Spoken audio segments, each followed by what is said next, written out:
Price the lord. ಕ್ರಿಸ್ತೇಸುವಿನ ಮಧುರವುಳ್ಳ ನಾಮದಲ್ಲಿ ನಿಮ್ಮೆಲ್ಲರಿಗೂ ಶುಭ ಮುಂಜಾನೆಯ ವಂದನೆಗಳನ್ನ ಸಲ್ಲಿಸ್ತಾ ಇದ್ದೇನೆ.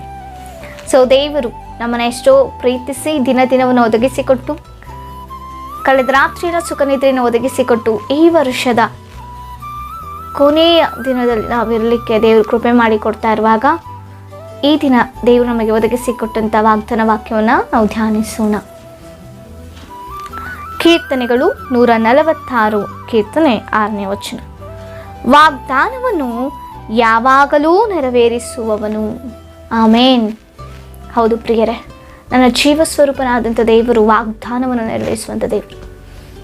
ಕಳೆದ ವರ್ಷ ಇದೇ ಒಂದು ಸಮಯದಲ್ಲಿ ನಾವು ವಾಗ್ದಾನವನ್ನು ತೆಗೆದುಕೊಂಡಿದ್ವಿ. ಈ ವರ್ಷ ಇಡೀ ದೇವರು ಆ ವಾಗ್ದಾನ ಮೂಲಕ ನಮ್ಮನ್ನು ನಡೆಸಬೇಕೆಂಬುದಾಗಿ ಪ್ರತಿದಿನ ಅದಕ್ಕಾಗಿ ನಾವು ಪ್ರಾರ್ಥಿಸೋರಾಗಿದ್ವಿ. ಹೌದಾ? ಪ್ರಾರ್ಥಿಸ್ತಾ ಇದ್ರ ಆ ವಾಗ್ದಾನ ಇಟ್ಟು ಪ್ರತಿದಿನ, ಅಪ್ಪ ನೀನು ಕೊಟ್ಟಂಥ ಆಜ್ಞೆ ಪ್ರಕಾರ ನಾನು ನಡೆಯುವಂತೆ ಸಹಾಯ ಮಾಡು.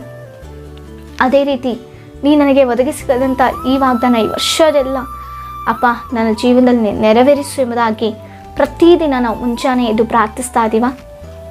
ಯಾಕೆಂದರೆ ನನ್ನ ದೇವರು ವಾಗ್ದಾನ ಕೊಡುವಾಗ ಅದರ ಆಜ್ಞೆಯನ್ನು ಕೂಡ ಕೊಡುವಂಥ ದೇವರಾಗಿದ್ದಾರೆ.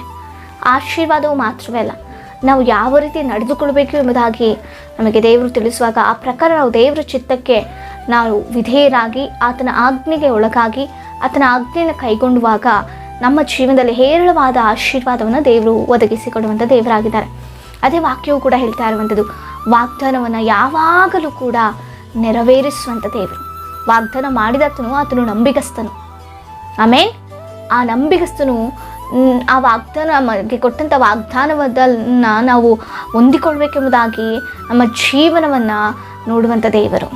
ಅನೇಕ ಸಂದರ್ಭದಲ್ಲಿ ಆ ವಾಗ್ದಾನ ಆಶೀರ್ವಾದವನ್ನು ಹೊಂದಿಕೊಳ್ಳುವಂಥ ಪರಿಸ್ಥಿತಿಯಿಂದ ನಾವು ತಪ್ಪಿ ಹೋದಾಗಿಯೂ ಕೂಡ, ನಾವು ಮರೆತು ಬಿಟ್ಟಾಗಿಯೂ ಕೂಡ, ನಾವು ಪ್ರಾರ್ಥಿಸದೆ ಹೋದಾಗಿಯೂ ಕೂಡ, ಅನೇಕ ಲೋಕ ಸಂಬಂಧವಾದ ಆಲೋಚನೆಗಳಲ್ಲಿ ನಾವಿದ್ದಾಗಿಯೂ ಕೂಡ ದೇವರು ಕೆಲವೊಂದು ಅನುಭವಗಳ ಮೂಲಕ ಮತ್ತೆ ನಮ್ಮನ್ನು ಸ್ಥಿರಪಡಿಸಿ ನಿಲ್ಲಿಸಿ ಆ ವಾಗ್ದಾನವನ್ನು ನೆರವೇರಿಸುವ ದೇವರಾಗಿದ್ದಾರೆ. ಆಮೇಲೆ ನಿಮಗೆ ನೆನಪಿದೆಯಾ, ಈ 2023ಕ್ಕೆ ದೇವರು ಯಾವ ವಾಗ್ದಾನವನ್ನು ಕೊಟ್ಟರು ಈ ವರ್ಷ ನಡೆಸಲಿಕ್ಕೆ ಎಂಬುದಾಗಿ ಪ್ರಾರ್ಥಿಸಿದ್ರ? ನೀವು ಆ ವಾಗ್ದಾನ ನಿಜವಾಗ್ಲೂ ನಿಮ್ಮ ಜೀವನದಲ್ಲಿ ನೆರವೇರಿದೆ ಎಂಬುದಾಗಿ ನೀವು ನಂಬ್ತಾ ಇದ್ದೀರಾ? ನೆರವೇರಿದೆಯಾ? ಸಾಕ್ಷಿಯಾಗಿ ನಿಂತಿದ್ದೀರಾ? ಖಂಡಿತವಾಗಿಯೂ ನನ್ನ ಜೀವನದಲ್ಲಿ ದೇವರು ಕೊಟ್ಟಂಥ ವಾಗ್ದಾನ ನೆರವೇರಿಸಿದ್ದಾರೆ. ನಾನು ದೇವರಿಗೆ ಸ್ತೋತ್ರ. ಪ್ರತಿನಿತ್ಯ ಅದಕ್ಕಾಗಿ ಪ್ರಾರ್ಥನೆ ಮಾಡೋರು.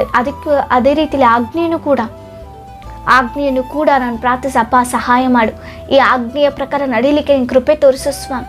ಅನೇಕ ಸಂದರ್ಭದಲ್ಲಿ ನಾನು ತಪ್ಪಿ ಹೋಗ್ತಿದ್ರು ಕೂಡ ದೇವರು ಮತ್ತೆ ಆ ವಾಗ್ದಾನ ಆ ಆಜ್ಞೆನ ನೆನಪು ಬರುವಂತೆ ಮಾಡ್ತಾಯಿದ್ರು. ಆ ಕ್ಷಣವೇ ಮತ್ತೆ ಅದನ್ನು ನೆನಪಿಸ್ಕೊಂಡು ಆ ಆಜ್ಞೆಯ ಪ್ರಕಾರ ನಡೀಲಿಕ್ಕೆ, ಆಜ್ಞೆಯ ಪ್ರಕಾರ ನಡೆದಲಿಕ್ಕೆ ದೇವರು ಸಹಾಯ ಮಾಡ್ತಾಯಿದ್ರು. ದೇವರು ಕೊಟ್ಟಂಥ ವಾಗ್ದಾನವನ್ನು ನೆರವೇರಿಸಲಿಕ್ಕೆ ದೇವರು ನನ್ನ ಮೇಲೆ ಕೃಪೆ ತೋರಿಸಿದ್ರು, ನನ್ನ ಜೀವನದಲ್ಲಿ ನೆರವೇರಿಸಿದ್ರು. ಪ್ರಿಯರೇ, ನಿಮ್ಮ ಜೀವನದಲ್ಲೂ ಕೂಡ ನೆರವೇರಿದೆಯಾ? ಅದೇ ರೀತಿ ದೇವರು ಹೇಳ್ತಿದ್ದಾರೆ, ವಾಗ್ದಾನವನ್ನು ಯಾವಾಗಲೂ ನೆರವೇರಿಸ್ತಾರೆ ದೇವರು. ನಾವು ಆತನ ಚಿತ್ತಕ್ಕೆ ವಿಧೇಯರಾಗುವಾಗ, ಆತನ ಭಯಭಕ್ತಿಗೆ ನಾವು ಪಾತ್ರರಾದಾಗ ದೇವರು ನೆರವೇರಿಸ್ತಾರೆ.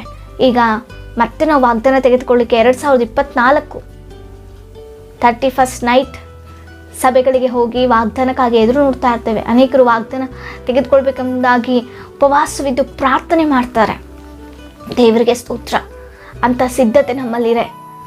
ಆ ವಾಗ್ದಾನವನ್ನು ತೆಗೆದುಕೊಂಡಾಗ ಆ ವಾಗ್ದಾನ ಎಲ್ಲ ದೇವರು ನಮ್ಮ ಜೀವನದಲ್ಲಿ ನೆರವೇರಿಸಬೇಕು ಎಂಬುದಾಗಿ ಎದುರು ನೋಡ್ತಾ ಇರ್ತೇವೆ. ಈ ವರ್ಷದ ವಾಗ್ದಾನ ದೇವರು ನೆರವೇರಿಸಿದಾರ? ಈ ವರ್ಷದಲ್ಲಿ ನಾವು ಕರೆಕ್ಟಾಗಿ ದೇವರ ಆಜ್ಞೆ ಪ್ರಕಾರ ನಡೆದುಕೊಂಡಿದ್ದೀವಾ? ಆಶೀರ್ವಾದ ಎಷ್ಟು ಮುಖ್ಯವೋ ಆಜ್ಞೆಯನ್ನು ಕೈಗೊಳ್ಳುವುದು ಕೂಡ ಅಷ್ಟೇ ಮುಖ್ಯ. ಆಮೇಲೆ ಅದೇ ರೀತಿಯಲ್ಲಿ ಈ ಒಂದು 2024ಕ್ಕೆ ನೂತನ ವರ್ಷಕ್ಕೆ ಕಾಲಿಡಲಿಕ್ಕೆ ಹೋಗ್ತಾ ಇದ್ದೇವೆ. ನಾವೆಷ್ಟು ಸಿದ್ಧತೆ ಮಾಡ್ಕೊಳ್ತಾ ಇದ್ದೇವೆ ದೇವರು ನಮ್ಮ ಜೀವನದಲ್ಲಿ ವಾಗ್ದಾನ ಕೊಡಲಿಕ್ಕೆ, ಆ ವಾಗ್ದಾನವನ್ನು ನಾವು ತೆಗೆದುಕೊಳ್ಳಿಕ್ಕೆ. ಆಮೇಲೆ ಆಲೋಚನೆ ಮಾಡೋಣ. ದೇವರು ನಂಬಿಗಸ್ತನು, ಆತನ ವಾಗ್ದಾನವನ್ನು ನೆರವೇರಿಸ್ತಾರೆ. ನಾವು ತಪ್ಪಿದಾಗಿಯೂ ಕೂಡ ನಮ್ಮನ್ನು ಸರಿಪಡಿಸಿ ನಾವು ಪ್ರಾರ್ಥಿಸುವಾಗ ಆ ವಾಗ್ದಾನ ನೆರವೇರಿಸುವಂಥ ದೇವರಾಗಿದ್ದಾರೆ. ಆದರೆ ನಾವು ಯಾವ ರೀತಿ ಜೀವಿಸ್ತಾ ಇದ್ದೀವಿ? ಆಶೀರ್ವಾದ ಹೊಂದಿಕೊಳ್ಳುವಂಥವರೇ ಆಗಿದ್ದೀವಿ ಹೊರತು ದೇವರ ಆಜ್ಞೆಯನ್ನು ಕೈಗೊಳ್ಳುವಂಥ ರೀತಿಯಲ್ಲಿ ನಾವು ಅಷ್ಟೇ ಬದ್ಧರಾಗಿದ್ದೀವ, ಅಷ್ಟೇ ಆಸಕ್ತಿಯನ್ನು ತೋರ್ತಾ ಇದ್ದೀವ, ಅಷ್ಟೇ ಸಂತೋಷವಾಗಿ ಆಜ್ಞೆಯನ್ನು ಕೈಗೊಳ್ತಾ ಇದ್ದೀವ? ಒಂದು ಬಾರಿ ಆಲೋಚನೆ ಮಾಡೋಣ. ನನ್ನ ದೇವರು ಯಾವಾಗಲೂ ನೆರವೇರಿಸ್ತಾರೆ ವಾಗ್ದಾನವನ್ನು. ಆತನ ಮಾತು ತಪ್ಪುವನಲ್ಲ. ಒಂದು ಮಾತು ನಮಗೆ ತಿಳಿಸುವಾಗ ಅದನ್ನು ನೆರವೇರಿಸ್ತಾರೆ. ಅರೆ ನಾವು ಕೂಡ ಒಂದು ಒಡಂಬಡಿಕೆ ಮಾಡ್ಕೊಳ್ತೀವಲ್ವ, ಅಪ್ಪ ಈ ವರ್ಷವೆಲ್ಲ ಈ ರೀತಿ ಇರ್ತೀನಿ, ಹೀಗೆ ಜೀವಿಸ್ತೀನಿ ಅಂತ. ನಿಜವಾಗಿ ಆ ರೀತಿ ಜೀವಿಸಿದ್ದೀವಾ? ನಿಜವಾಗಿಯೂ ಆ ರೀತಿ ನಾವು ನಡೆದುಕೊಂಡಿದ್ದೀವ? ಒಂದು ಬಾರಿ ಆಲೋಚನೆ ಮಾಡೋಣ, ಪರೀಕ್ಷಿಸಿಕೊಳ್ಳೋಣ. ಈ ಉದಯ ಕಾಲದಲ್ಲಿ ನಿಮ್ಮ ಒಂದು ವಾಗ್ದಾನವನ್ನು ಜ್ಞಾಪಿಸಿಕೊಳ್ಳ್ರಿ, ಆಜ್ಞೆಯನ್ನು ಜ್ಞಾಪಿಸಿಕೊಳ್ಳ್ರಿ. ಇಡೀ ವರ್ಷ ಎಲ್ಲ ಅದರ ಪ್ರಕಾರ ನಡೆದಿದ್ದೀರಾ ಎಂಬುದಾಗಿ ಪರೀಕ್ಷಿಸಿಕೊಳ್ಳೋಣ. ಸಾಧ್ಯವಿಲ್ಲ ಅಂದರೆ ಅಪ್ಪ ನನ್ನ ಸರಿಪಡಿಸಿ ನಡೆಸು, ಆಜ್ಞೆಯ ಪ್ರಕಾರ ನಡೆಯುವಂಥ ಮನಸ್ಸನ್ನು ಅಪ್ಪ ನನಗೆ ಕೊಡು, ಜ್ಞಾನವನ್ನು ನನಗೆ ಕೊಡು, ಸಹಾಯ ಮಾಡು. ಆಮೇಲೆ ದೇವರು ಆ ಕ್ಷಣದಲ್ಲಿ ಪರಿಶುದ್ಧಾತ್ಮನ ಮೂಲಕ ಎಚ್ಚರಿಸ್ತಾರೆ ಪ್ರಿಯರೇ. ಇದು ನನ್ನ ಜೀವನದಲ್ಲಿ ಆದಂಥ ಅನುಭವ. ತಕ್ಷಣ ತಪ್ಪಿ ಹೋಗುವಂಥ ಸ್ಥಿತಿಯಲ್ಲಿ ಎಚ್ಚರಿಸ್ಬಿಡ್ತಾರೆ ದೇವರು. ಆಗ ದೇವರ ಆಜ್ಞೆ ಇದು ಎಂಬುದಾಗಿ ಮತ್ತೆ ನಮ್ಮನ್ನು ಸರಿಪಡಿಸ್ಕೊಳ್ಳಿಕ್ಕೆ ದೇವರು ಕೃಪೆ ಮಾಡಿಕೊಡ್ತಾರೆ. ಅದಕ್ಕೆ ಸಹಾಯಕ ಆತ್ಮ ನಮ್ಮಲ್ಲಿರುವಂಥದ್ದು. ನಮ್ಮ ಗರ್ಭಗುಡಿಯ ಸಹಾಯಕ ಆತ್ಮನಿಗೆ ಗರ್ಭಗುಡಿಯಾಗಿ ಪರಿಶುದ್ಧಾತ್ಮ ನೆಲೆಸಿದ್ದಾರೆ. ಆಮೇಲೆ ಆತನು ಸಹಾಯ ಮಾಡ್ತಾರೆ, ಎಚ್ಚರಿಸ್ತಾರೆ. ಅದೇ ರೀತಿಯಲ್ಲಿ ಈ 2024ನೇ ವರ್ಷಕ್ಕೆ ಹೆಜ್ಜೆಯಿಡುವಾಗ ನಾವು ವಾಗ್ದಾನ ಸ್ವೀಕರಿಸುವವರಾಗಿದ್ದೇವೆ. ಆತನು ನಂಬಿಗಸ್ತನಾಗಿ ನೆರವೇರಿಸ್ತಾರೆ. ಆದರೆ ನಿಜವಾಗಿಯೂ ನಾವು ನಂಬಿಗಸ್ತರಾಗಿದ್ದೇವಾ? ಪರೀಕ್ಷಿಸಿಕೊಳ್ಳೋಣ, ಸಿದ್ಧಪಡಿಸಿಕೊಳ್ಳೋಣ. ಆಮೇಲೆ ದೇವರ ವಾಕ್ಯದ ಮೂಲಕ ದೇವರು ಒದಗಿಸಿಕೊಳ್ಳುವಂಥ ವಾಗ್ದಾನವೆಲ್ಲವನ್ನ ಆಶೀರ್ವಾದವನ್ನು ದೇವರು ನಮ್ಮ ಜೀವನ ನೆರವೇರಿಸಿ ಆಜ್ಞೆಗಳ ಪ್ರಕಾರ ನಡೆಯುವಂತೆಯೂ ಕೃಪೆ ಮಾಡಿಕೊಟ್ಟು ನಡೆಸಲಿ. ಪ್ರಾರ್ಥಿಸಿಕೊಳ್ಳೋಣ. ಪರಿಶುದ್ಧನಾದಂಥ ದೇವರೇ, ಉನ್ನತರೇ, ಮಹೋನ್ನತನೇ, ಸ್ತೋತ್ರ. ನೀನು ವಾಗ್ದಾನ ಮಾಡು, ಆತನು ನೆರವೇರಿಸುವ, ಆತನು ನಂಬಿಗಸ್ತನಪ್ಪ, ಯಾವಾಗಲೂ ನೆರವೇರಿಸುವಂಥ ದೇವರು.